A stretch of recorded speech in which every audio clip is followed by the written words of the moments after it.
We are back at it with another UFC main event preview. This time I'm joined by Xtreme Couture head coach Dennis Davis. He joins us to break down the main event of UFC 312 as Dricus du Plessis defends his middleweight championship against Sean Strickland. This all goes down February 8th, but coach, very excited to have you join us here. Yeah, thank you. Happy to be on. Absolutely. So, just in a general sense, right? Like when you have a fight like this, right? Obviously, you always want to go back and look at the first one anytime they fought already, right? It gives you a good indication of what's to come or maybe what you could expect. Do you think it would be fair for me as a fan to look at that first fight and go back at it and take knowledge from it and maybe think things could happen similarly in fight two? Yeah, of course, because it hasn't been that long. It's Sure. not like the fight's been they fought 3 years, 4 years ago, where a lot can change, and Yeah. it's been a year or less. So it's pretty much the same guys. It just depends on who tries to tweak a few things and fix the game plan. No doubt about it. And I'm sure you've been, in there behind the scenes. How has Sean been looking ahead of the camp? Does he look ready to go for UFC 312? Yeah, I mean that guy's always ready to go. I mean He he's could ready. fight tomorrow. Yeah, he fight right now if Oh, he true. Yeah, literally. Yeah, he's always looking for a fight. He's looking great from what I've seen out of him, and he's ready to go. When you look at a fight like this, right? I mean, you got Duplessis saying this time it's not going to be a robbery, it's going to be, a murder. I mean, what do you make of things like that, right? I mean, because clearly you think it's going to be a very close fight. I'm sure you got your guy winning as you should, right? As a coach, right? But when you hear things like that, do you think it's kind of ridiculous to think that this fight could just be an obliteration? Yeah, I think so. I mean, Strickland's pretty hard to put away, and Duplessis, I mean, he's got power, so I mean, anything can happen in a fight. But how close the last one was, I would think it probably similar. It's a tough fight for sure for both guys. So I don't think it's a walkthrough for anyone. Definitely not a walkthrough right after that first one we saw. It's interesting because when you look at a style like Dricus du Plessis, it's just unpredictable, crazy, kind of hard to describe as a coach, right? In the mind of a coach like yourself, how do you possibly prepare for a guy like that? Can you bring in sparring partners to replicate the craziness he brings? Do you watch tape and try to figure out patterns? Like, how do you even approach a guy that unpredictable? Yeah, I mean, that's hard to do. Usually, I mean, we do like a 20-80 is what we call 80% we're focused on what we do and less about what he does. And then 80, and then 20% we're focused on the things he does. So it's mostly focusing on what we do and then obviously watch certain things. That's where the 20% comes in of what he kind of does, his blitzes and things like that. Um, but yeah, no, it's hard. There's some guys it's hard to bring in certain sparring partners. This time, Johnny Eblin is out helping Strickland, who Johnny Eblin's, I think one of the best in the world. And, his wrestling and stuff like that kind of helps with Duplessis' wrestling style. But as far as the blitzes and things like that, that's a little harder to get guys to do.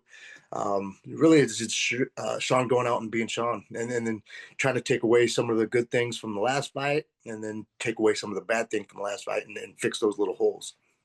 You say Sean's got to be Sean, right? Is it as simple as that? Just go out, do what you usually do, fight how you would in your because he fights the same always, right? In sparring in a fight, is it just be Sean Strickland and then we'll deal with the results? Yeah, exactly. Bichon Strickland. Again, certain things in the first fight where it's like, oh, he was landing his jab and things like that. So it's like things like that. It's like, oh, okay, how do we do some add-ons and things off of that, or go out and see if that starts working right away. And then so it's little add-ons and things like that. But overall, it's just go out and be you, and then last fight, make sure we don't accept getting put on bottom, stop the wrestling, things like that. And I think if he does that, I think it will be a good night.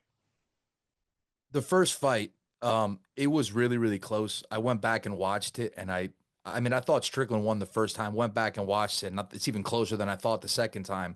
Mm-hmm. I know Dana White said he thought Strickland won on the night right after the fight. I'm expecting you to fully say your guy won 100%, and I would understand that and respect that. But when you watch the fight, do you think it was closer than people think? And do you think Strickland won? I'm going to assume. Yeah, it was definitely close. And when people say, "Oh, robbery, this and that," I don't ever, when fights are that close, I don't think there's a robbery. Sometimes I think, I really think my guy won or this guy won. Definitely no robbery when it's that close. I think getting stuck in a few spots and that doesn't help, on some of the judges.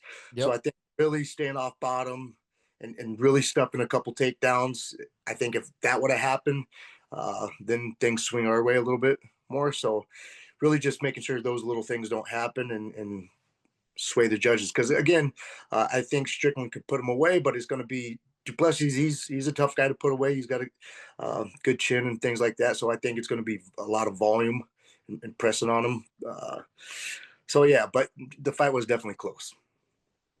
So you saying you think Strickland could put him away, right? Strickland obviously isn't this knockout artist who's putting guys away. He's more of a, I guess, death by a thousand paper cuts, if you will, kind of. Is that Oh yeah, accurate? Yeah. yeah, Do oh you yeah. think would that be the method to take Sean to take out DDP if he were to take him out in a fight? It would just be just jab, jab, jab, keep getting at him, keep getting at him, keep picking away until he starts to crumble. With that, do you think if a finish were to come from Strickland's side, would that be it, or do you think he could surprise people, pull out a submission, pull out a one punch KO? What do you think? Yeah, I definitely think it's more of the thousand paper cuts. Yep, figured. I think, yeah, I do think Strickland, his ground game is a little underestimated. He doesn't really like going to submissions and things like that. He just likes to work it to get back to his feet, which Right, is fine. that's him. Like he says, stand like a man, and so that's his way of fighting. I So mean, he tried to, didn't he try to make an agreement with Dricus for this fight to not go to the ground? yeah, yeah, yeah. That's So so funny, man. I love that guy. yeah, so he definitely likes that old school, like bare knuckle boxing. Something like that would be perfect for a guy like him. But yeah, it's going to have to be volume and wear out Duplessis and put him away in the later rounds if he does put him away. So, we're keying in on Strickland a little bit here because obviously, he trains at the gym where you are, where you coach. So, I mean, that's understandable. But I want to talk about Dricus here a little bit. What are some of the sneaky good things that he does good in a fight? I don't want you to start giving away game plans and maybe there's little things that people aren't seeing that you guys want to key in on in the fight, or focus on in the fight and not tell anyone. But like just in a general sense, is there any underrated parts of his game that you think gets taken for granted in the eyes of people? Yeah, I mean, I don't know if it gets taken for granted, but I think he chains very well his strikes into takedowns, a real like MMA style, where it flows pretty good, clean together. He's very Right. awkward with blitzes and things like that. So that throws a lot of guys off. Sometimes it's harder to especially if you're a clean kind of striker, get that brawler that's unpredictable kind of thing. So I think that's a little hard to go off when guys throw punches from weird angles and switch stances on like almost running blitzes and things like that. Right. But I think he does very well at like blitzing into his shots, and I think he does that better than people realize. That I mean, it looks kind of like a mess, but I think he has a madness or a thing behind his madness, if that makes sense. Yeah, no, that definitely makes sense. Very well said. In that first fight, right? And I keep harping back to, but I think again, it's good evidence for the next one, I'd say. Obviously, things could definitely pan out differently. But those takedowns that Dricus landed, Sean would pop right back up. I mean, he wouldn't really have him down for more than like 30 seconds. How Mm-hmm. much of a factor do you think that played in him getting that decision in fight one? Yeah, I think that played a lot. I think that played a lot. Again, Strickland got up well, but it's like how can we stuff a couple more of those, right? Like I think Right, in that right. we stuff a couple more and we're not on our back for 20, 30 seconds, even though it's not long and he's popping right back up and there wasn't much off of it. Again, That might be depending the key. that might be the key, like again, some of these judges too, like depending on what they like or if they're a little more old school, some of the old school guys, yeah, you get one takedown and you've won the fight, even though like nowadays it's supposed to be off damage and things like that. Mm, Uh, but sometimes it's hard to call, especially when a fight's super close and it's going back and forth. And then, hey, there's one takedown, even though there wasn't much. You're sitting there live as a judge, and crowds going crazy and things like that. It's hard to maybe not sway towards that guy. You know what I mean? So I think we stuff a couple of those, and we don't give the initial like, oh, it's a takedown, and this guy is kind of winning. then that sways our way a little easier. Yeah, no doubt about it.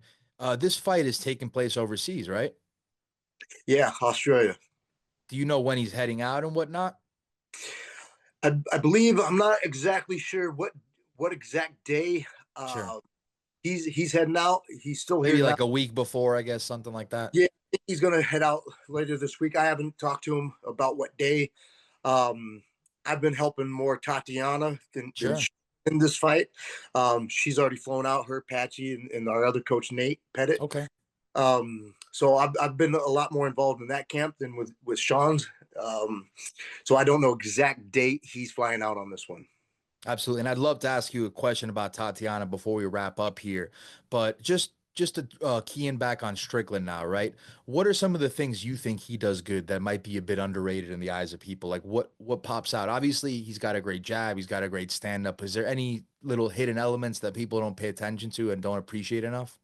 Yeah, I think like his grappling, his stand-ups. I mean, how fast he pops and gets back up, and he doesn't accept bottom position. I think he does that very well. I mean, just think. I mean, you get Duplessis on top of you. I mean, that's a big, strong dude, and the way he's popping right back up on guys like that—that's not an easy thing to do. That's So I legit. think Yeah, that's a good point. that, Duplessis is a that big guy. oh yeah, that dude's a tank, physical, and I mean I see he's strickling with a lot of guys in the gym, big guys in weight class above him. If they get a takedown, he's popping right back up. He doesn't accept bottom position, which is for MMA, and his style is fantastic. So I don't think people realize how good his grappling is in that sense. Yeah, absolutely. I mean, if somebody were to ask you, right, what kind of fight you think we get here, what do you think, just in a general sense? Do you actually see a finish? Do you see, because me personally, I think it's going to be, I know Robert Whitaker said something interesting. He said he thinks it's going to be very similar to fight one, just based on their styles. Like it's almost inevitable. I'm not an expert. I don't know, but I do agree with that. What do you think though? How do you see it going? Yeah, I agree 100% with Whitaker on Yep. that. I mean, again, they both fight almost the exact same every fight. Strickland really doesn't change at all. Duplessis doesn't change at all. Right.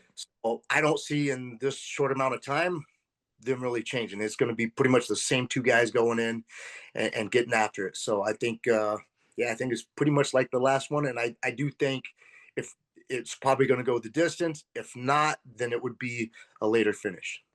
Gotcha, gotcha. Let me ask you about UFC 312 then, since you are more tapped in here to Tatiana. What do you make of that matchup? Obviously, it's exciting. Truth be told, I've been a fan of her for like years. I remember like 3, 4 years ago, I was saying this lady's going to be champion one day. Nobody could deal with her wrestling, her pressure. But what do you think? I mean, just to see her here finally, how does it feel as a coach of hers? Yeah, it's fantastic. She's earned it. She's earned it. I mean, she's gone through all kinds of up and downs, Yeah, and uh, now to have her right there, you know, like this close to being the champion, which without all the injuries and things like that, she probably would have been the champion 3 4 years ago. So it's nice to see it as it's finally here, and yeah, I love it. I mean, I love her against anybody. Obviously, the opponents. I mean, she's a champ for a reason, and she does some things well. But I think Tatiana will have the answers for that. we're definitely looking forward to that fight. Absolutely looking forward to the Strickland DDP fight. Coach, thank you so much for joining us, guys. Be sure to check out UFC 312, February 8th. It's going to go down. Fun fight for the middleweight championship. Again, Coach, thank you so much, and I wish you the best of luck with all your fighters there. Thank you guys for having me.